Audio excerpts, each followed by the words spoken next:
Hello kids, আজকে আমি তোমাদের জন্য ইংলিশের আরও একটি ওয়ার্কশিট নিয়ে এসেছি। এই ওয়ার্কশিটে চলো দেখে নিই আজকের কোয়েশ্চেন আছে কি।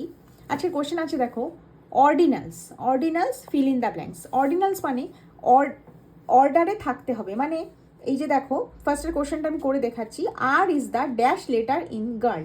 গার্ল এই ওয়ার্ডটার মধ্যে আর কোন জায়গায় আছে? তাহলে 1 2 3 আর আছে কোন জায়গায়? 3 মানে থার্ড নাম্বারে। তোমাকে এখানে লিখতে হবে 3RD, থার্ড মানে কোন অর্ডারে আছে, আরটা থার্ড অর্ডারে আছে, তাহলে থার্ড লিখলাম। এটা ছাড়াও তুমি THIRD থার্ড লিখতে পারো। Okay, next, C is the dash letter in the school. C হচ্ছে কোথায় আছে? 1 2 সেকেন্ড নাম্বারে আছে, তাহলে সেকেন্ড লিখতে পারো 2ND or ACCOND, second. Okay, understood. Next, L is the dash letter in the vegetable. ভেজিটেবলে কত নম্বরে আছে এল? 1 2 3 4 5 6 7 8, মানে 8th নাম্বারে আছে, তাহলে 8TH, 8th। ওকে, তাহলে তুমি 8th লিখতে পারো, EIGHTH, 8th।